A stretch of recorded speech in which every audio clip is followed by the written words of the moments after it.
What's up, guys and gals? It's time for another chapter review for Kengan Omega, chapter 247.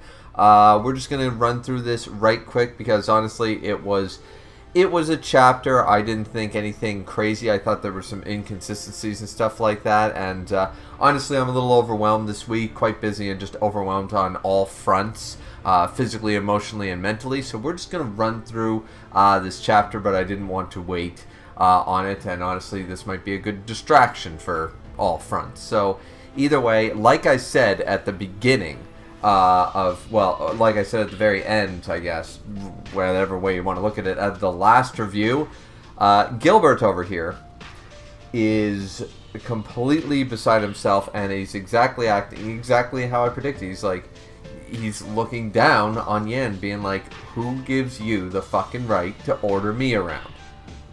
I am not one of your subordinates. I am not one of your lackeys. We are in a partnership. We are allies. But don't think you can order me around.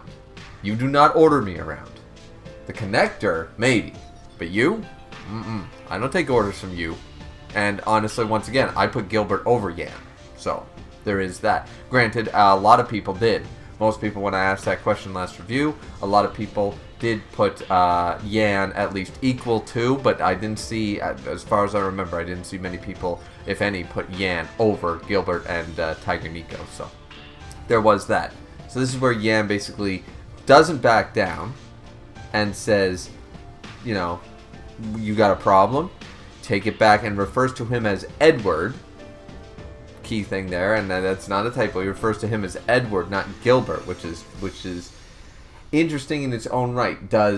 And we'll see later on that Gilbert sort of separates himself from the original Edward. He recognizes he isn't trying to be Edward. He's trying to be his own Edward. He's trying to be a better Edward, a different Edward, if you will, and he keeps to his name Gilbert. And Shen refers to him as such, refers to him as Gil, does not refer to him as Edward like Yan's doing. He says, take it back, or would you rather die again? And I'm sitting there, in all honesty, as I said, most people, I didn't see anybody put Yan above Gilbert that I remember, and I'm going, Yan, you can only be, are you really the only reason he can be talking this smack? Because I still had Agito over Yan, in all honesty. In a full-on fight, who walks away and who dies, I got Agito in that fight before it was interrupted.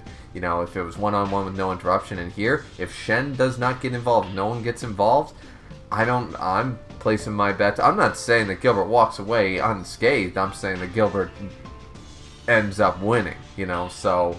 yeah, Yan's trying on his big boy panties, and I'm just not buying it. I just can't take him as seriously as I take the other guys. You know, Gilbert doesn't back down. He says, you know, you threatening to kill me? How do you plan to do that? You know, so he's just like, oh, really? Really? You're threatening to kill me? How? Because you can't, you know, sort of idea, you know. This is where Shen, who's just watching his movie, is just like, you know, Yan, yeah, stop talking, you know, actually, Tiger got attacked, if I recall, right? He got attacked. So, I mean, how is it really their fault in this case, you know? And they all came back, so it's like, no harm, no foul, right? And then Yan immediately just goes, oh, well, if Shen says so, then I'll immediately back down. Yeah, you will. And it's just like, alright, Yan, either decide to pick a fight, but stop, you know. Yan reminds me completely of a Chihuahua who thinks he's a Doberman. You know? Absolutely. For some reason, I'm just getting that vibe. I cannot take Yan seriously. I don't know why. I know he's an S-tier fighter. I know he's going to be shown to be incredibly strong. It's just that he barks way more than he bites for me. I don't know what it is. Either way, this is when Gilbert immediately says, connector, I swear I won't fail you again. So once again, immediately the woos are under the connector, but they are not under, you know, the worm or Yan specifically. So we're seeing that. And this is where, once again, as I said, Shen doesn't refer to him as Edward like Yan does. He refers to him as Gilbert. He said, you can fail as much as you want to, and he quotes a movie that he's watching right now saying, failure is a privilege of the young, or so this movie is telling me, and it kind of makes sense, you know? It's like, you can fail as many times as you need to, and it's actually pretty good advice. The idea is that, you know, you fail and you pick yourself back up, you fail and you pick yourself back up, and there's no winning without failure. Knowing that you learn more by failure than you do by success, that there is something to be said for that, right? I mean, no, there's not just one philosophical saying that will encompass all of life perfectly in a neat little bow, in every single particular situation, and sometimes you will find yourself in a place where you fail, and you do not see a way to rationalize the failure, or you don't see a way that you can learn from that failure, or that failure can completely devastate you, right? And that's going to happen too. But it's still a good piece, to try your best to look, I guess, the whole look at the bright side, or the silver lining aspect of things, but this is where he sort of hits a little bit up here on Gilbert by saying, Edward wouldn't have screwed up like you did, I think. And then he says, but don't rush it, just keep building up experience. And we'll get to experience 100%, because that's where the inconsistencies of this chapter come in. Overall, the chapter's fine. It's when later on we talk, and we can chalk it up to something, but we'll talk about it. So Gilbert's frustrated by this, recognizing that he's not Edward yet, and he hasn't surpassed Edward, and that kind of idea. Even though Shen says, I think, he takes those words to heart, and he's very, bummed out. Now, none of them others say anything. Willem doesn't say anything. Tiger Niko doesn't say anything. And as they leave, I guess they take off, sort of idea, and this is Yan and Shen still keep talking and stuff. And Yan basically says, you just wanted that conversation over with so you could get watching your movie, right? And Shen doesn't say yes or no. He just says, well, it's a pretty good movie. And I think Arnold Schwarzenegger, and he was watching a Friday the 13th movie, and he's confusing Arnold Schwarzenegger with, Jason and stuff. And Yan just immediately says, no, Arnold Schwarzenegger is not in a Friday the 13th movie. But either way, he says, you have to be harsh on your subordinates from time to time. He's still talking that crap. He's still barking like a chihuahua to Shen. And Shen even rebuffs this, going, subordinates? Them? I've never thought of any of you as my subordinates, not even you. And it's just like, well, so that's the thing too, is that Shen, first off, doesn't believe in this whole hierarchy thing. Even if they want to take orders from him and do as he says, he's not viewing them that way. And it's funny because Yan is not understanding that they aren't following him. Tiger Niko might be following, and of course not loyally as we think, but Willem follows Gilbert, and Gilbert follows Shen. Yan isn't in the picture. Tiger Niko follows the connector, not the worm. It's just Yan is sort of misunderstanding the hierarchy that Shen doesn't even think really should exist in the first place. So Yan's created this delusion that it goes, Shen's in charge and he's vice captain. And that's just not the way it is. So there is that. And this is where Yan just responds with, well, don't let them hear you say that. It'll tear them up inside and stuff. And I mean, sure, to a degree, but he's saying, I see you guys as more companions and stuff, if anything else. I don't think he's dismissing them as, I've never seen you as subordinates, I see you as nothing. It's, no, I see you guys as chill people I hang out with. People I tend to like. Acquaintances at the very least, Joju is a true friend, but we'll have to wait and see how he views these guys later. Now we move on to Gilbert and Willem as they're walking down the street together and stuff like that. And Yan remarks on a few other things that don't really matter, and Willem basically says, I'm really sorry for losing to Okoye. So we do get the explanation as to how he lost to Okoye, and Gilbert just straight up says, how? He was far below your level, right?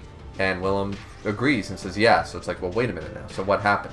And he goes, I had the upper hand the whole time, and he just kept getting back up no matter how many times I knocked him down, and eventually the son of a bitch got stronger. And now the way he was way easier to deal with in his armor and stuff. Gilbert basically said that's ridiculous. He took massive hits to his damage. There couldn't have been any improvement from all the damage he sustained and stuff like that. Like, he couldn't have gotten stronger. And Willem just says, facts are facts. In the end, he did get me with the stun gun. So, now what I'm going to go off on here is there was a bit of, you could argue, adrenaline rush and stuff. I'm not going to say that. First, I'm going to make the argument that we've seen characters like this in Kengan and other, mangas and movies and stuff like that.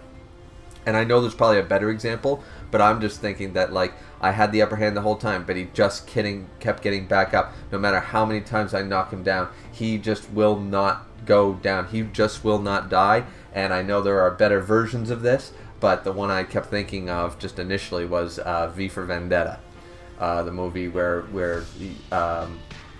anyway, long story short, but he just keeps shooting at this guy, V from V for Vendetta, and just goes, die, die, die, and he shoots him like 6 or 7 times, just goes, why won't you die? Just, why won't you die? And he just basically says, underneath my disguise and mask, there is an idea. There's, and ideas are bulletproof, and of course he's still damaged and stuff, but he will not go down until his ideal is complete. And why this, outside of other, boxing mangas and stuff like that, why Okoye reminded me of that was because he is so about the ideal of true justice. He's about the ideal of justice and stuff, and justice is, fist-proof in this case instead of bulletproof, right? And just the ideal of justice, and he just kept... the fact is, he's not getting actually stronger, he's utilizing his true strength better. And I can actually argue this if anybody's going to say, oh man, this is so bad, this makes no sense. No, it does to a degree, because he's been distracted, he hasn't been focused. And when push came to shove, Okoye focused and utilized his martial arts and his prowess to an incredible degree, you know what I mean? And so it's not that he got actually stronger, it's that he was not using his true strength to begin with, and he caught Willem off guard. All it took was one good elbow to catch Willem off guard, because he underestimated, going, okay, he's at, this level, he's at level, 70. Well, I can easily take him out with a level, 79 attack, 79 attack, 70. And then all of a sudden, this guy brings out a level 99 attack that he's not ready for, he's not expecting it, he doesn't block, he doesn't defend, and he's like, whoa, so he got caught off guard, underestimating his opponent when Okoye went all out, and then he managed to get him with the stun gun. It makes perfect sense to me. Okoye is, and we know for a fact that Okoye is sort of back now, and his storyline is making sense. He was losing his way, he wasn't understanding, his justice was wavering, he didn't know really what was going on, his focus was wavering, everything was wavering, and it seems something happened here where he just finally, after everything, it just clicked again, and he's back to his full strength, he's back to his full form. That's, as far as I can see, that's exactly what happened. He didn't actually get stronger. He just was not utilizing his full strength. Simple as that. And not because he didn't want to, but he had sort of done it to himself, almost like a PTSD thing, or almost like a locking themselves into a certain state in a way. So, yeah. Either way, Willem is very, obviously upset by this and that kind of idea, and he says, the only reason that I'm not dead right now, Okoye could have finished me off easily after he got me with the stun gun, was because he didn't have time for that. So he needed to quickly, because Okoye was like, I gotta go save Setsuna and get the hell out of here, use my grenade and all that fun jazz. So Willem easily could have died, and Willem admits that. And Gilbert says, this was my mistake. This rejuvenation of mine has made me mentally immature, right? So he's basically saying that now that he's taking over for Edward,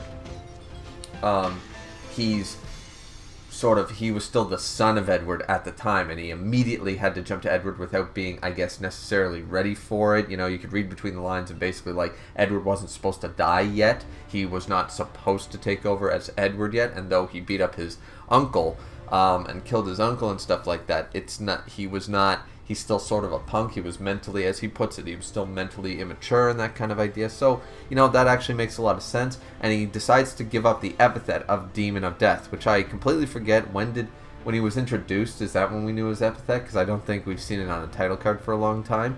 And Willem thinks that he's going to take up the Edward's epithet of King of Hades, which is a pretty badass. And I always find that funny that people, the translation and stuff, always says King of Hades and stuff like that, because Hades is referred to as a person, but sometimes they they interlock like the underworld or hell with Hades as a synonym sometimes. Like, so you're the king of the underworld. I always found that interesting. In a lot of Japanese mangas, they do that. But King of Hades still sounds good and stuff like that. And I'm like, okay, is he going to take that on? And he decides no. He's, there's no point in taking the same name. I'm going to get better than the original Edward. I'm going to surpass the original Edward, and I'm going to surpass the King of Hades. I'm going to now be, I'm not just going to be the king. I'm going to be the god of the underworld. I sort of wish they had translated this to the god of Hades, or, the god of hell, or something like that. God of the underworld, I guess. Or god of Yomi, which is, Yomi is the Japanese underworld sort of idea. That would have been, I guess, worked, or something like that. God of the underworld is a little, 90s cartoon Power Rangers villain sounding, but it works. It's working, like God of the Underworld's not terrible. It's just a little cheesy. I think they could have came up with a better name scheme for an epithet there, but it is what it is. So he says, though, this is not his own creation. He's inheriting the epithet of, I guess, the original Wu He. He's going to be straight. So basically what Alan Wu was trying to become, you know what I mean? What Alan Wu claimed he was, I guess. If I remember that correctly, Alan Wu was the original leader of the Luohan, the first Wu, and had been the same for like 1600 years or whatever. And we'll get to why going forward this is a problem. So the last scene of the chapter is Niko, Tiger anyways, is drinking in a bar. He's having a drink in the bar, and Luohan shows up. And I'm like, really? This is quite interesting, because if anybody's going to betray the connector, obviously it would be Tiger, right? So Luohan shows up and basically says, so what's going on? What are you drinking? Shall we share a drink and talk for a minute and stuff like that? So Tiger doesn't really want to listen to what he has to say. He doesn't say he doesn't turn him in or anything like that, but they decide that he's going to have a drink sort of idea, right? And he freely admits here in the chapter, I'm going to kill the connector. I'm going to kill Shen Wulong. Want to help me out here? Can I count on your cooperation? And to a degree, I'm sitting there like, okay, that's interesting, right? That's interesting. Where's he going with this, right? And this is where Tiger's first response is, and this makes sense, because we all assume that Luohan has some concept of principles. That's how he was able to move similarly to Shen and stuff like that, right? With no one noticing other than really Oma. And he basically just straight up asks, what are your chances? Like, what are your odds? And he responds with, says, you can't even have a fair fight with the guy. So this is Niko. So Tiger, which we can surmise that, I don't know how much stronger Tiger has technically gotten, but Tiger clearly isn't, he's not Kuroki, he's not, and I still, we know he got beat by the real Niko and stuff like that. Would he have been able to beat Mukaku? Even Shen sort of goes, he was a true master of, in your side of the world and stuff. So Tiger is basically freely admitting that you can't have a fair fight with the guy, right? So this is implying that Tiger also doesn't have principles to a degree, but he knows that Luohan clearly does, so he's asking about it, and says, so how are you going to kill him?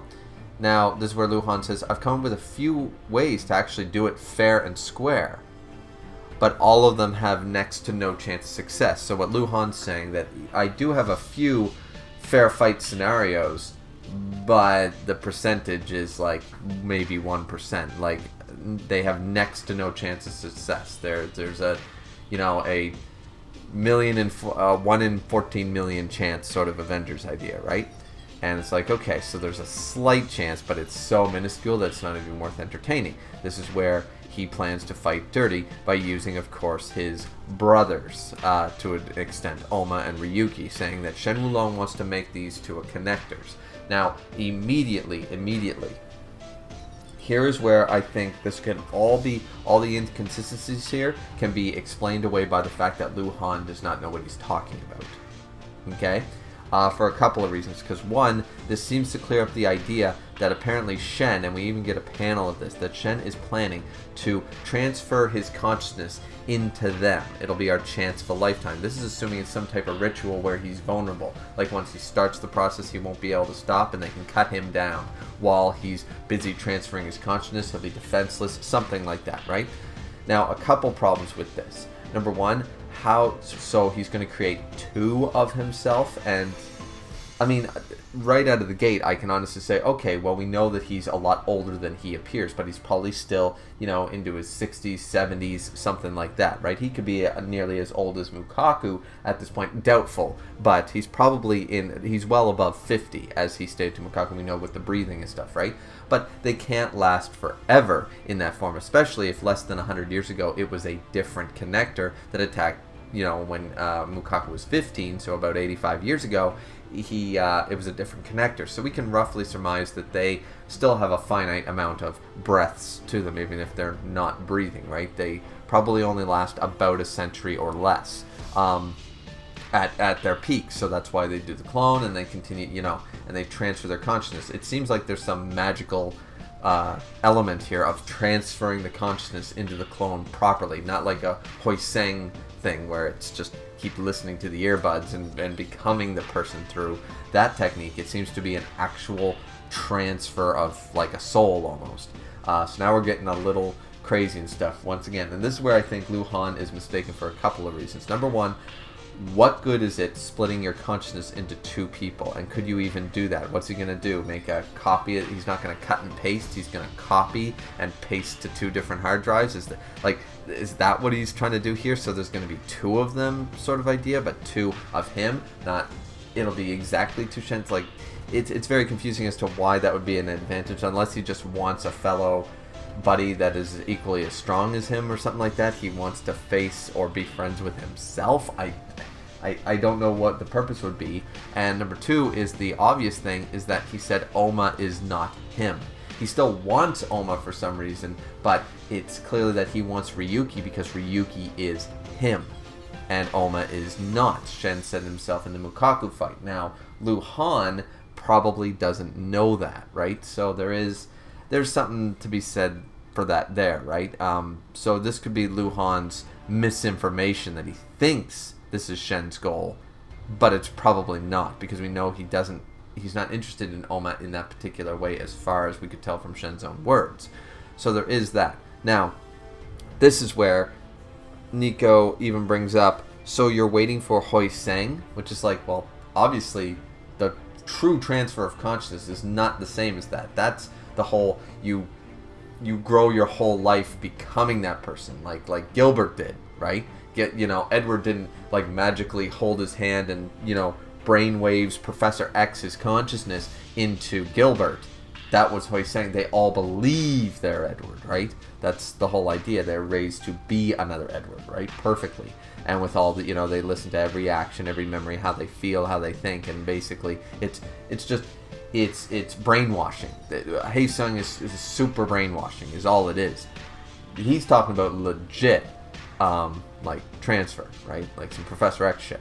But he also thinks, I doubt the connector would leave himself vulnerable like that, though. Like, what would be the point? But still, once again, there's probably a reason for it. This is when Luohan says, where do you think Shen's extraordinary strength comes from? This is the biggest inconsistency. This makes no bloody sense, okay? And I'll tell you why. Because, so, he says it's from his knowledge and experience. No. Principles has to be a thing like pre-initiative. Because, especially from Shen's own words, this is where Luohan, I think, is completely mistaken about this and wrong for a lot of reasons. This is my big problem with the chapter, is that people are going to take this as the gospel because it's now been said by a character, and we just have to assume that this character is wrong for it to make any bloody sense. That's a bit of a... So, is this a red herring? I like to think so, because... Just case in point, Alan Wu. Experience and knowledge means nothing. Right out of the gate. Right there, experience and knowledge does not pertain to strength. Because if by that logic, Ryan wouldn't have been able to rip Alan Wu in half. 100%. The inconsistency is in the manga itself. The idea that, and once again, in just practicality, let's say you had the same body type and stuff. It doesn't make your body any better at stuff. Sure, the knowledge I'll accept, but the experience, no, because once again, having all the memories of all the Woos for 1600 years didn't magically make Alan Wu become this supreme thing. And if you want to, I know a lot of people are going to argue, well, Alan Wu was, to use the term, a jobber, so we have to throw him out of the conversation. No, you can't just cherry pick because it was like, well, he was a jobber, so he doesn't count. This is how it's done correctly. We have no evidence to believe that Alan Wu was not handled correctly. That he didn't go over Huiseng, that he didn't have all the knowledge and all the experience over 1,600 years and generations of the original Wu and stuff like that, right? So there's no reason to go under that delusion, right? He should be supreme. He should be as strong as a Gilbert or an Edward or something like that, and he just wasn't. So the idea that the Huiseng technique, which is what he's talking about, his knowledge and experience, the memories of the past connectors going back thousands of years are the source of his monstrous power, and I want those memories. It's like, okay, this is why I also think that Luohan is wrong. He wants to be the connector. He believes that this is the secret to all the information, right? He believes that this is the thing that separates Luohan from Shen. This is what he believes. That Luohan is only different, that he himself is only different from the connector because of the knowledge and experience, because of his memories.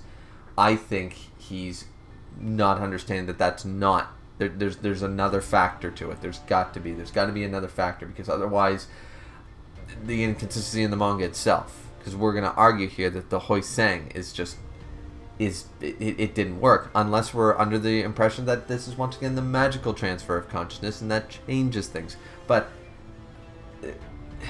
in Shen's own words, he said, you've only gotten as far as pre-initiative.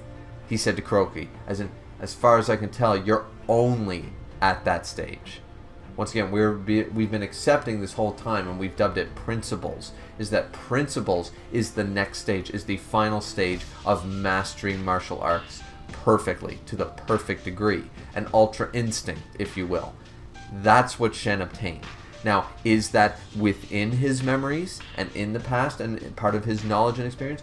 Absolutely. But if you didn't have principles and you had all this knowledge and stuff and you still didn't unlock principles, you wouldn't have the monster strength to accompany it, right?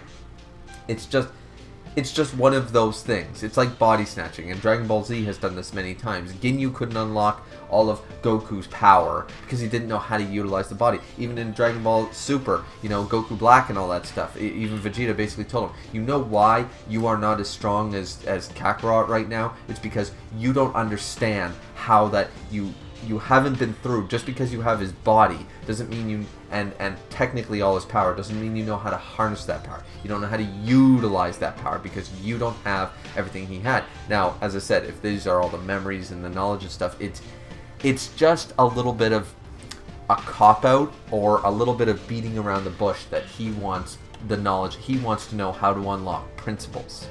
That's what he wants, or true principles. The idea where he says extraordinary strength comes from knowledge and experience is incorrect. It's like, no, it's the specific knowledge and experience he has. It's not the fact that he has thousands of years of this. That's not it. Otherwise, once again, Alan Wu would have been unstoppable. And to a degree, like Gilbert should be unstoppable. These guys should be unstoppable with these thousands of years worth of knowledge and experience being top tier fighters. They should be on top. What separates them from Shen? What's the deciding factor? Once again, it's principles, and Luohan here is sort of ignoring that factor. He's beating around the bush of it. Or he's explaining it at least extremely poorly, because the way he's saying it is that it doesn't have anything to do with principles. There is no secret or true, you've reached the Buddhism enlightenment of martial arts to the perfect degree within the connector's memories, and that's why the connector's memories, or Huiseng, the consciousness, whatever, works so well. The explanation here is just so terrible to me, and it just doesn't work. And then he says, that basically that screwball doesn't deserve to be God. I want to be the connector. I want those memories and stuff. So as I said, between a combination of him not truly understanding the full goal of Shen, I believe is 100% a valid theory at this point, and the fact that he is sort of trying to chalk up Shen being powerful because he has the memories and the knowledge of the previous connectors. And it's like, well, in a way, yes, but he still, and because within those memories is how to use principles, how to master principles, is within the memories of all those connectors. And that's been passed down. Clearly it wasn't passed to Luohan, and he's very extremely butthurt about it right now, right? So, anyways, yeah, so that part of the chapter really grinds my gears. I know that was a big rant, guys, but what do you guys think? As I said, there is a way to slightly maneuver your way into being like, well, technically knowledge and experience and memories would be the secret to his strength because that's how he knows how to use principles and stuff. And I'm like, yeah, but that's sort of a cop-out, you know, because as I said, he's basically saying that it's just straight up, you know, experience. It's just because he's got thousands of years of experience, it's perfect. But it's like, no, he still has the, you know, the it factor, the unlocking ultra instinct, what Kuroki is striving to find, you know, and stuff like that, right? And as I said, Shen already acknowledged this by saying you're only at pre-initiative, meaning there's a higher level, which we've all assumed was principles, which is something that we also assume that not just Shen can unlock, but he's the only one in the series that we know fully for 100% does have it. We've also assumed that Luohan, with his through the crowd thing, means he also has it to a degree, but clearly it's very incomplete if he's after the monster strength, if he's after the full amount. He might be just at the baseline, the starting line, as it were. We don't know. Anyways, yeah, so there was a lot to talk about in this chapter, obviously, because we went through what Luohan's deal is, the inconsistencies with the whole, well, no, it's not principles that gives him his strength, it's Hoi Sang, but it's like, not exactly. It's the secret within the memories that gives him his, you know, that gives him his monster strength, the secret to principles, right? So, anyways, those are my thoughts. Anyways, I know it was a long video, but yeah. Anyways, thanks guys so much for watching, and we'll see you guys, I guess, back here next time for chapter 248. I don't know who we're going to follow next. I feel like we're going to jump to another group. I don't think we're going to be continuing with any of these guys. We know their assignments. Maybe Akoya, but I doubt it. I feel like we're going to go off with somebody else. You know, maybe just follow Oma and Ryuki for now. Maybe Kogo will come back into the story. Who knows? But I don't think we're following these people for the next chapter at the very least. But maybe. We never know. Maybe they'll continue the conversation after he just said, I want to be the connector, Niko. And maybe Niko will say, no, I'm not working with you, or something like that. Who knows? So we may not, but I really do think we're jumping away from this, and we're just going to leave that at the cliffhanger that it is here in chapter 247. So, like, comment, and subscribe, everyone, and I hope you're having a much less stressful week than I am. I really do. So, sayonara, everybody. Have a good one.